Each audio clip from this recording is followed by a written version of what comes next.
Big day today, baby.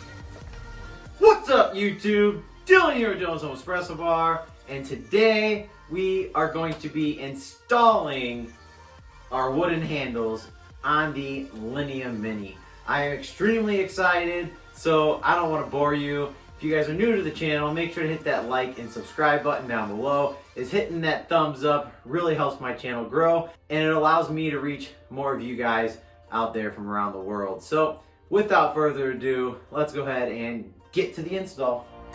Alright, now let's get to the tools used for this installation. First, you're going to need a Phillips screwdriver.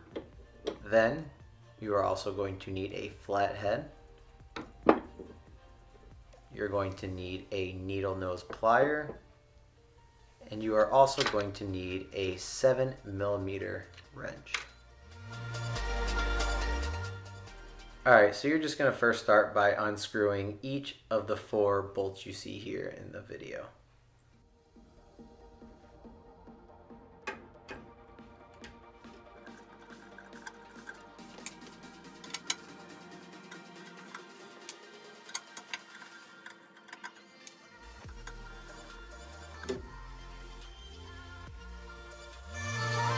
Next, be very careful when taking off this top plate, as you don't want to scratch any of the paint that is on the machine.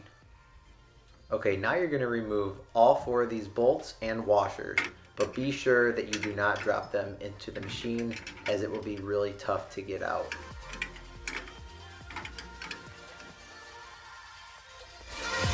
Alright, now you're going to take a Phillips and take out these 2 screws from the actual paddle.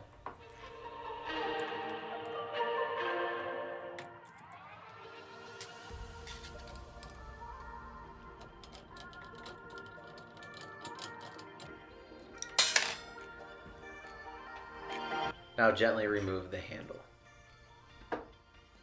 Once you remove the paddle, give the paddle cover a slight tug, as this will release the washers as shown in the video. It may be a little bit tough due to them being flush against the metal. Now once you have all 4 bolts and washers removed, you should be able to take the paddle cover off fairly easy. Now you're going to slide the new cover into the holes. Now add your washers and bolts. Once you have the paddle cover in place, make sure to gently apply all the bolts back on, hand tight. Don't try to over tighten them. Make sure to confirm that it is tightened. Now you can put your new paddle shifter back into place.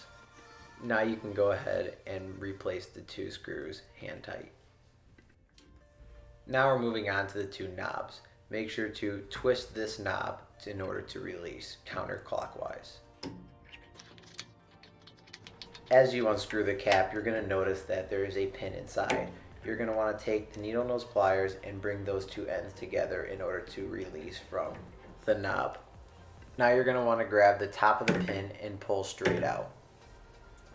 Now you're going to want to unscrew the knob completely until it comes out. Be careful, the washers inside the knob are supposed to come out. If they do not, take your tweezers and take them out. Now you're going to unscrew this cap like you did with the original. Now you can screw the new knob into place. Make sure to re-enter the washers.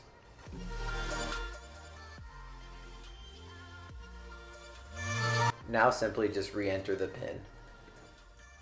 Once the pin is inserted, just go ahead and bend the tips on the opposite direction so that it won't release from the handle. Now you can reinsert your knob cap to fully complete the installation of the knob. Go ahead and repeat to the other side. Now you're going to reinsert the cover plate and apply all 4 bolts. Be careful that you don't damage the paint on your machine.